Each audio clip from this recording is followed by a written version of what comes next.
पंचम स्कंद मातेति।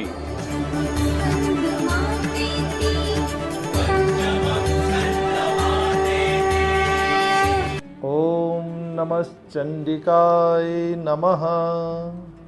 सभी भक्तों को माँ भगवती की कृपा से आशीर्वाद प्राप्त हो। आज के पंचम नवरात्र में हम आपसे स्कंद माता के बारे में कथा का वर्णन करेंगे। माँ स्कंद माता पार्वती का ही स्वरूप है। जिस प्रकार से उनकी उत्पत्ति हुई और किस तरह से उन्होंने सभी देवताओं को अभय वरदान दिया, उसके बारे में श्री ब्रह्मा जी ने मार्कंडेय ऋषि को बताया कि हे ऋषिवर, पूर्वा मत्र सरस्वती मनु भजे शुंभादि दैत्यार्दिनी। जिस तरह पहले की कथा के अनुसार मैंने तुम्हें बताया, उसी तरह सप्तशती के पंचम अध्याय में इंद्र आदि सभी देवताओं ने माँ भगवती की स्तुति की और प्रार्थना करने लगे। नमो देव्यै महादेव्यै शिवाय सततम नमः।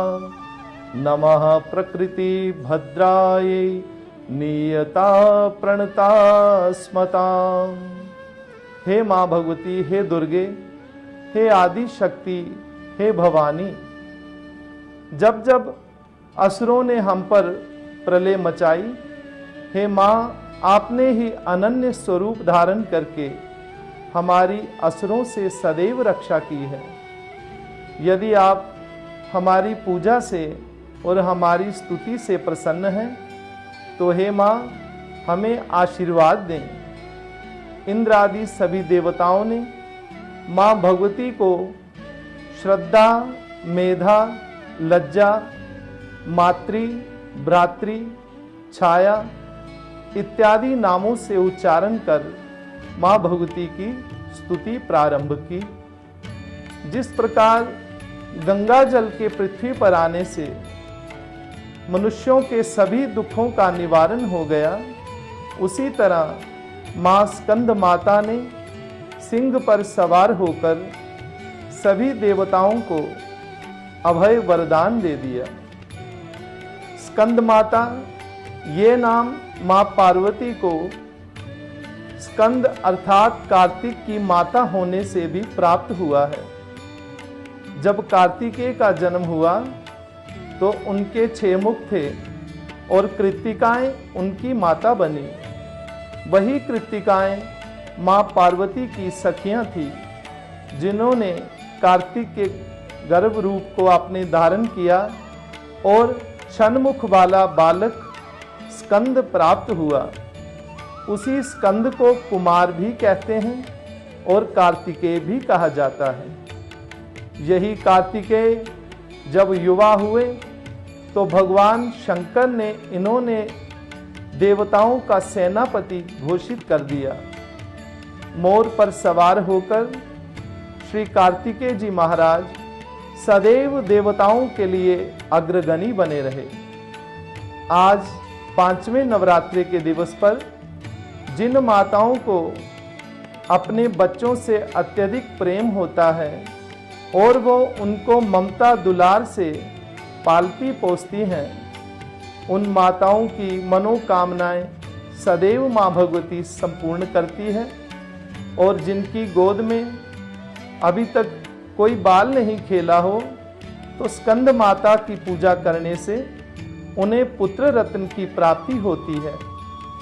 मार्कंडेय पुराण के अनुसार सप्तशती के 88वें श्लोक में ब्रह्मा जी ने कहा, हे ऋषिवर, स्कंद माता से आशीर्वाद प्राप्त कर संसार में कितनी ही स्त्रियों ने मातृभाव को प्राप्त किया है।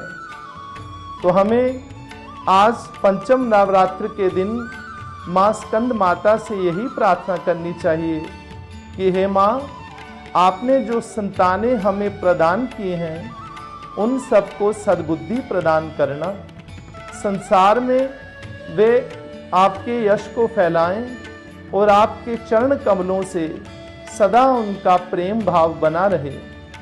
या देवी सर्वभूतेषु मातृरूपेण संस्थिता नमस्तस्यै नमस्तस्यै नमस्तस्यै नमो नमः। जो देवी सभी मातृयों में, सभी मातृशक्तियों में माता के स्वरूप में बैठी हैं, वही मातृशक्ति सदैव हमारी रक्षा करे। पंचम अध्याय के अंतिम श्लोकों में देवासुर संग्राम के बारे में मार्कंडेय ऋषि जी ने उल्लेख किया कि जब मां भगवती ने सभी असुरों का संहार किया, सिंह पे सवार होकर इंद्रादि देवताओं को दर्शन दिए, तत्पश्चात दानवों ने धूम्रलोचन नाम का अपना एक दैत्य भेजा और जिसे ये आज्ञा प्रदान की कि उस देवी को जैसे भी हो हमारे पास पकड़ कर ले आओ। तो मां भगवती ने उस धूम्रलोचन का किस प्रकार से वध किया, ये हम आपको छठे नवरात्रि की कथा में सुनाएंगे। आज तक के लिए बस इतना ही।